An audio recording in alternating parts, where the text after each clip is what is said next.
Student, आजचा आपला जो टॉपिक आहे त्याचं नाव आहे ओपॅम ॲज अ इन्व्हर्टिंग ॲम्प्लिफायर. आपला जो चॅप्टर चालला आहे तो ओपॅम चॅप्टर चालला आहे, ऑपरेशनल ॲम्प्लिफायर चॅप्टर चालला आहे.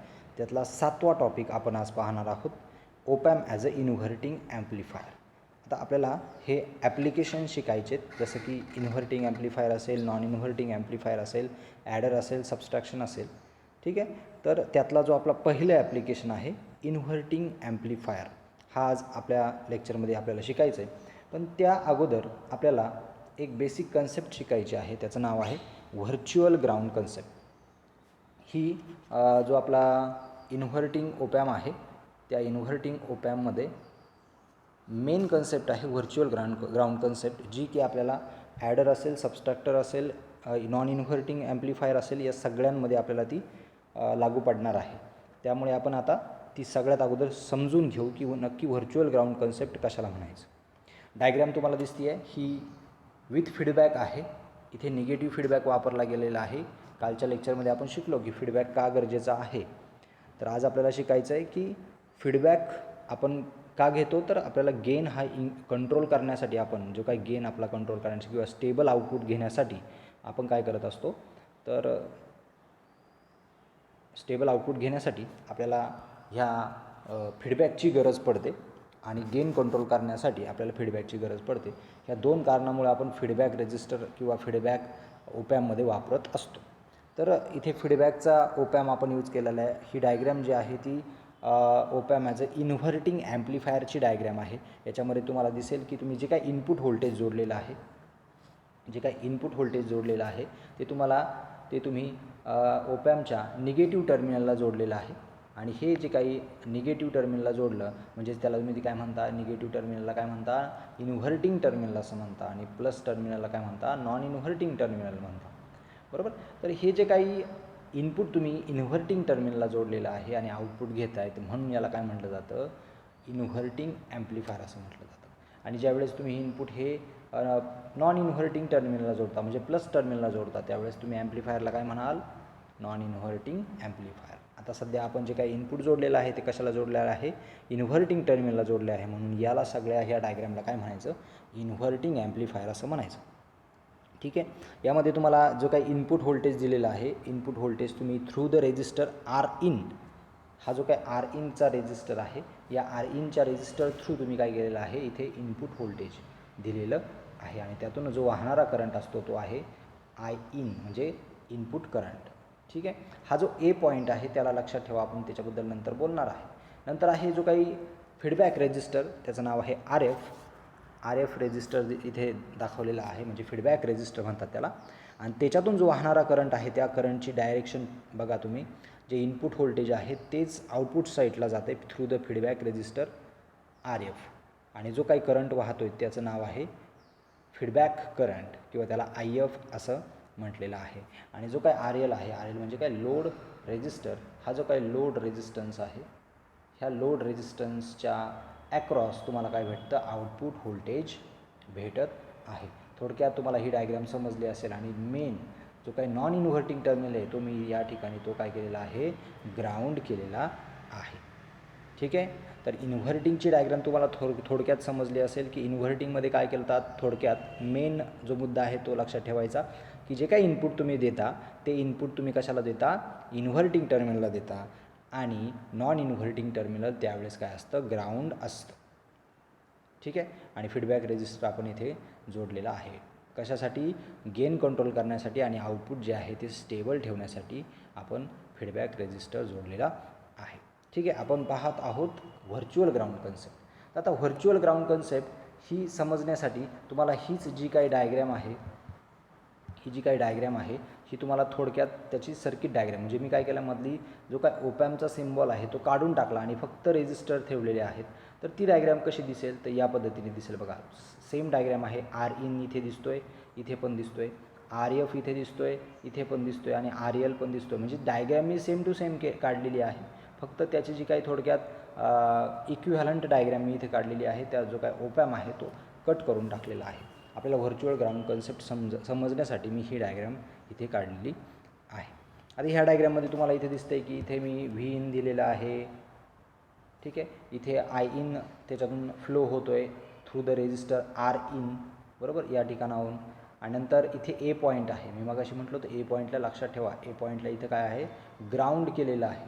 मात्र ते ग्राउंड आहे का, तर नाही, ते व्हर्च्युअली ग्राउंड आहे. म्हणजे आपण असं समजायचं आहे, आपण ह्या पॉईंटला इथे समजायचं आहे की तो काय आहे, व्हर्च्युअली ग्राउंड आहे, कल्पनात्मक ग्राउंड आहे. ते आपण समजणार आहे नंतर की तो का कल्पनात्मक ग्राउंड आहे. ठीक आहे. नंतर इथे आर एफ रेजिस्टर आहे, फीडबॅकचा रेजिस्टर, आणि इथून करंट वाहतो तो आय एफ आहे, आणि इथे आर एलच्या अक्रॉस आउटपुट आहे. हे आपण मागाशी सगळे पाहिलेलं आहे. आता आपण व्हर्च्युअल ग्राउंड कन्सेप्ट समजून घेऊ. आपल्याला सगळ्यांना इन्व्हर्टिंग ॲम्प्लिफायर माहिती आहे आणि गेनसुद्धा माहिती आहे की जो काही गेन असतो आपला, जो काही ओपॅमचा गेन असतो, हा ओपॅमचा गेन कसा असतो, इन्फिनाईट असतो. आपण सध्या आता आर एफला विसरून जाऊयात, फीडबॅक रेजिस्टरला. आपण असं म्हटलं होतं की ओपन लूपचा जो काही गेन आहे, ओपन लूप ॲम्प्लिफायरचा जो काही गेन आहे त्याला ए व्ही म्हटलं जातो. हा काय असतो, इन्फिनाईट असतो. जर गेन हा इन्फिनाईट असेल तर गेनचं इक्वेशन होतं A V is equal to output upon, कोणताही गेन असू द्यात, आउटपुट अपॉन इनपुट. ही बेसिक रूल किंवा ही बेसिक फॉर्म्युला आपल्याला माहिती आहे. आता ह्या फॉर्म्युल्यावरनं आपल्याला असं लक्षात येतं की जर गेन हा इन्फिनाईट असेल तर तुमचा व्ही इन काय असेल, तर तुमचा व्ही इन काय असेल, तर 0 असेल, बरोबर. तर तुमचा व्ही इन जो असेल तो 0 असेल. मात्र तुमचा व्ही इन, आता इथं आपण डिफरन्शियल ॲम्प्लिफायर, ओपॅम म्हणजे काय आहे, तर डिफरन्शियल ॲम्प्लिफायर, हे आपण मागच्या लेक्चरमध्ये पाहिलेलं आहे. जर ओपॅम हा डिफरन्शियल ॲम्प्लिफायर असेल तर व्ही इनचं इक्वेशन काय येतं, व्ही इनचं इक्वेशन येतं दोन इनपुटचं डिफरन्स, म्हणजे V1 मायनस V2, बरोबर. आता जर V in is equal to V1 minus V2 आहे, मात्र व्ही इन जो आहे तो इथे दर्शवला, जो काय आपला गेन आहे तो जर इन्फिनाईट असेल तर तुमचा व्ही इन काय असतो, 0 असतो. म्हणून ह्या इक्वेशनमध्ये, आणि आपल्याला जी काही डायग्रॅम आहे त्या डायग्रॅमकडे आपण जर गेलो तर ह्या डायग्रॅममध्ये तुम्हाला दिसतं आहे की या ठिकाणी V2 जो आहे तो काय आहे, 0 आहे. इथे V2 तुमचा काय दिसतो आहे, 0 दिसतो आहे.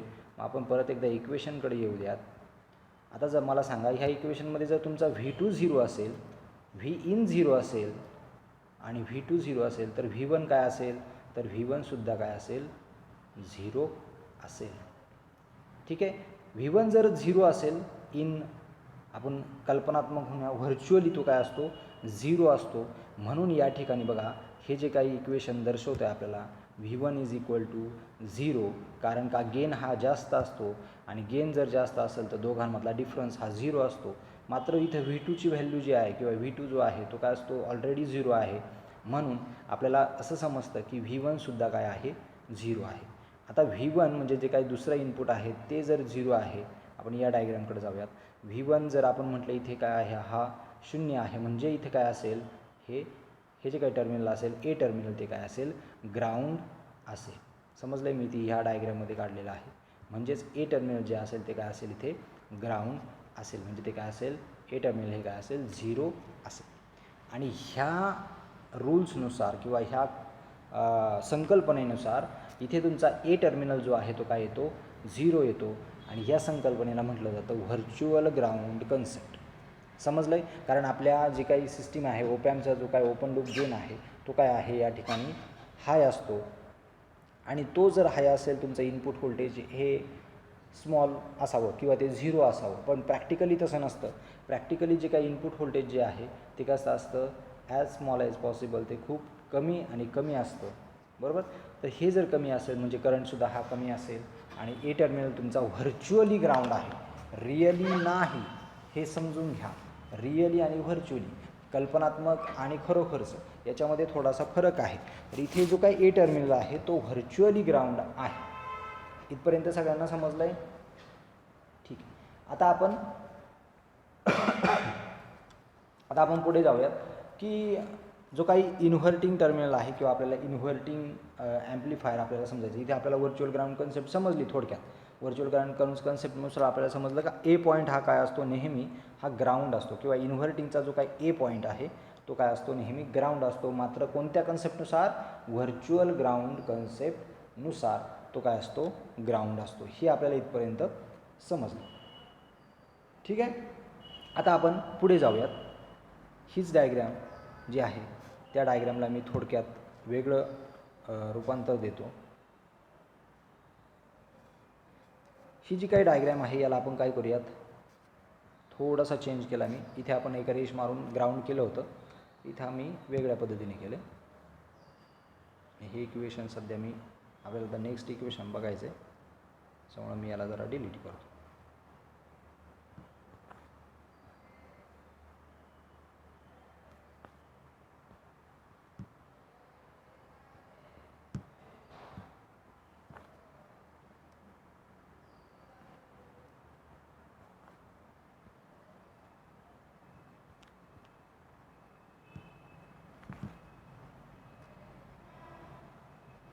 ठीक आहे, बघा डायग्रॅममध्ये दाखवल्याप्रमाणे व्ही इन आपण जोडलेला आहे आणि इथे आपल्याला समजलं की बाबा ए पॉईंट हा काय आहे, ग्राउंड आहे. आता जर ए पॉईंट ग्राउंड असेल तर आपण आता सध्या आउटपुटचं ठीक आहे इनपुट आपण समजून घेऊयात की इनपुट काय होईल.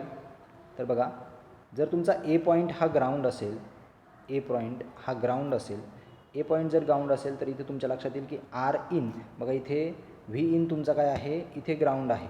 ठीक आहे, आणि आर इनसुद्धा इथे ग्राउंड आहे. बाय व्हर्च्युअली तो काय आर इन आहे इथे या ए पॉईंटपाशी काय आहे, ग्राउंड आहे. जर ह्या ए पॉईंटपाशी आर इन जर ग्राउंड असेल तर व्ही इन आणि आर इन यांच्यामध्ये रिलेशन कसं होईल, सिरीजमध्ये होईल की पॅरललमध्ये होईल. जर इथे व्ही इनसुद्धा ग्राउंड आहे आणि आर इनसुद्धा ग्राउंड आहे तर तुमच्या आपल्याला असं लक्षात येतं की व्ही इन आणि आर इन यांच्यामध्ये पॅरलल कॉम्बिनेशन आहे.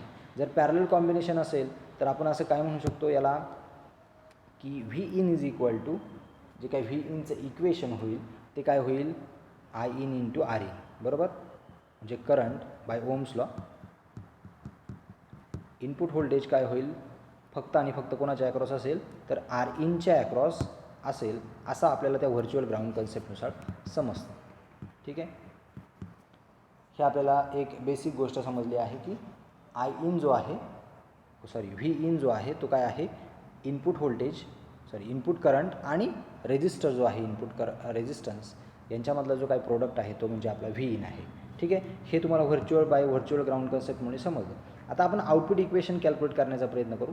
बघा डायग्रॅममध्ये दिसतंय तुम्हाला आउटपुट जे आहे ते कोणाच्या अक्रॉस आहे, तर आर एलच्या अक्रॉस आहे, बरोबर. जर हे आर एलच्या अक्रॉस तुमचा आउटपुट व्होल्टेज असेल तर आणि जो काय आर एफ आहे तो आणि आर एल ह्या दोघांमध्ये रिलेशन कसं दिसतंय बघा. दोघं कसे दिसत आहेत, पॅरलल दिसत आहेत का सिरीज दिसत आहेत, तर हे दोघं दिसत आहेत सिरीजमध्ये. त्याचं कारण का, तर बघा इथे आर एलसुद्धा काय आहे, ग्राउंड आहे आणि आर एफसुद्धा काय आहे, तुमचा ग्राउंड आहे. जर दोन्ही टर्मिनल्स हे तुमचे ग्राउंड आहेत, दोन्ही रेजिस्टर्स ग्राउंड आहेत आणि एकाच टर्मिनलला तुम्ही आउटपुट व्होल्टेज घेताय, याचा अर्थ आर एफ आणि आर एल यांच्यामध्ये रिलेशन कसं दिसतंय तुम्हाला, आर एफ आणि आर एल ह्यांच्यामध्ये पॅरलल तुम्हाला रिलेशन दिसतंय. म्हणून आपण या ठिकाणी असं म्हणू शकतो, एकतर आर एलच्या अक्रॉस तुमचं आउटपुट व्होल्टेज असू शकतं आणि तेच आउटपुट व्होल्टेज जे आहे, कारण पॅरललमध्ये व्होल्टेज सेम असतं. मग आपण असं म्हटलं काय, इथे output voltage is equal to जो काही करंट असेल मग त्याला तुम्ही आय एल करंट म्हणा, I L into R L असं म्हणू शकता, किंवा output voltage is equal to I F into R F असं म्हणू शकता. तर आपल्याला हे जे काय आहे फीडबॅक रेजिस्टर महत्त्वाचा आहे, म्हणून मी हे इक्वेशन कन्सिडर करतो आणि याला म्हणतो इक्वेशन नंबर 2. ठीक आहे, ही बेसिक गोष्ट जर तुम्हाला समजली असेल तर आपण पुढच्या इक्वेशनकडे जाऊयात. ही बेसिक गोष्ट आपल्याला समजली की व्हर्च्युअल ग्राउंड कन्सेप्टनुसार व्ही इनचं इक्वेशन येतं I in into R in, आणि व्हर्च्युअल ग्राउंड कन्सेप्टनुसार, कारण इथे आपल्याला व्हर्च्युअल ग्राउंड असल्यामुळं ए टर्मिनल हा व्हर्च्युअली ग्राउंड असल्यामुळं आर एल आणि आर एफ दोघे पण पॅरलल दिसत आहेत आणि ह्या पॅरललमुळे आपण असं म्हणू शकतो की पॅरललमध्ये व्होल्टेज सेम असतं. म्हणून output voltage is equal to I F into R F हे इक्वेशन आपण कन्सिडर केलेलं आहे. आता गेन कन्सिडर करून घेऊयात. ठीक आहे, गेन काय होईल मग, तर गेन कुणाचा, तर जो काय आपला इन्व्हर्टिंग ओप एम्पचा गेन जो आहे तो काय येईल, A V is equal to output voltage upon input voltage. ठीक आहे, गेन गेन काय आहे, output voltage upon input voltage. मी इथे गेन शब्द लिहित आहे, ए व्ही म्हणा किंवा गेन म्हणा, जे काय म्हणायचं. आता मी इक्वेशन जे काय 1 आणि 2 यांच्या व्हॅल्यूज मी इथे पुट करतो. आउटपुटचं इक्वेशन आहे I F into R F. I F into R F divided by इनपुटचं जे काही इक्वेशन आहे ते मी 1 नंबरला लिहिलं होतं, त्याचे व्हॅल्यू जी आहे ती आहे I in into R in, ती मी या ठिकाणी पुट करतो. I in into R in. ठीक आहे. आता इथपर्यंत आपण आलो आहे. आता याच्यामध्येच बघा आपण परत एकदा वरच्या डायग्रामकडे जाऊयात. इथे तुम्हाला आर एफ आणि आर इनमध्ये काय रिलेशन हे समजून घ्यायचं आहे. डायग्रामकडे परत जाऊयात. डायग्राममध्ये जर तुम्ही पाहिलं आर इन आणि आर एफ ह्यांच्यामधून वाहणारा जो काही करंट आहे, जरी इथे व्हर्च्युअल ग्राउंड कन्सेप्ट असली तरी याच्यामधून जो काही वाहणारा करंट आहे तो सेम करंट आहे. म्हणजे आय इनच बघा पुढे पास होतो आहे आय एफ, म्हणजे दोघांमधून वाहणारा जो काही करंट असेल तो एकच असेल. जर तो एकच असेल आणि म्हणजे आपण तिथे काय म्हणू शकतो की तुमचा रेझिस्टर आर एफ आणि आर इन यांची व्हॅल्यूसुद्धा कशी असेल, सेम असेल. आणि जर हे दोघं सेम असतील, इफ किंवा बट काही म्हणा, R F is equal to R in जर असेल तर इथे ते दोघे काय होतील, कॅन्सल होतील. आणि जर ते कॅन्सल झाले, आर इन आणि आर एफ कॅन्सल झाले, तर इथे काय राहते, फक्त आणि फक्त gain is equal to R in नाही, करंटचा विषय चालला होता, माय मिस्टेक. आपण इथे मागाशी डायग्राममध्ये बघितलं की जो काही आय इन आहे तो आणि आय एफ जो आहे त्या दोन्ही रेजिस्टरमधून वाहणारा किंवा आर इन आणि आर एफ या दोघांमधून वाहणारा जो काही करंट आहे तो इक्वल आहे. जो आय इन आहे तोच परत आय एफ आहे. म्हणजे आय इन आणि आय एफ हे दोघे काय आहेत, सेम आहेत.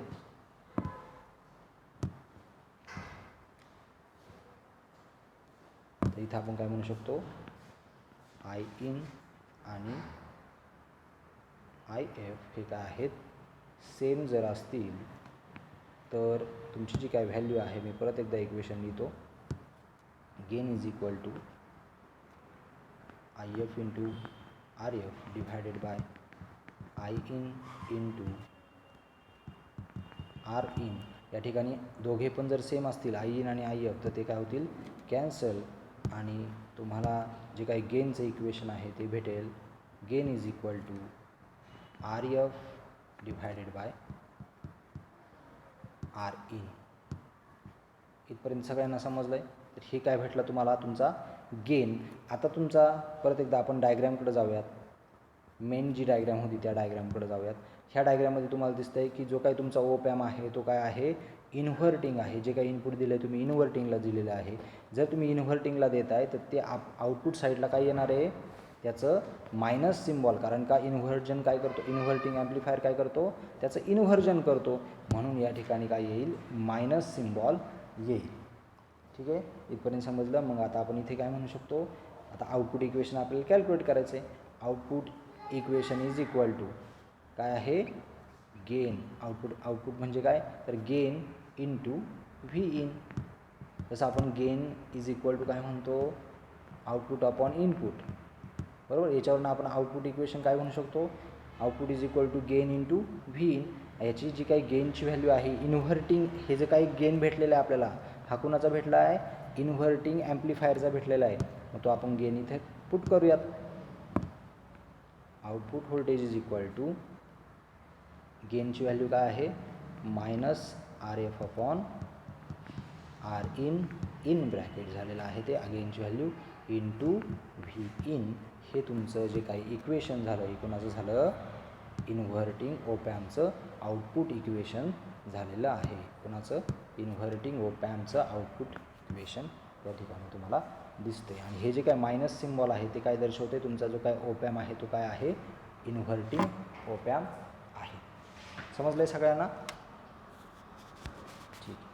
तर या ठिकाणी आपला इन्व्हर्टिंग ओपॅम हा टॉपिक इथे संपलेला आहे. नेक्स्ट लेक्चरमध्ये आपण opamp as a non inverting amplifier शिकणार आहोत. ठीक आहे.